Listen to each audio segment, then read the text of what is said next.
Hello guys and welcome to How to Socials. In this video I'm going to show you how to delete your draft videos on TikTok. So let's start. First, open the TikTok app.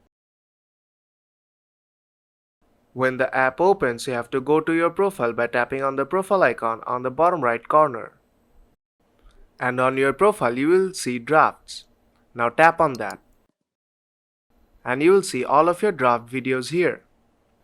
Now to delete a draft video, all you have to do is long press on the video. And then tap on delete draft. Then tap on discard for confirmation. And your draft will be deleted. And if you want to delete multiple drafts at once, tap on select on top right corner. And then select your drafts. And then tap on delete at the bottom of the screen. And your drafts will be deleted. And that is how you can delete your draft videos from TikTok. So if this video helped you out, then don't forget to leave a like. And I'll see you in the next tutorial.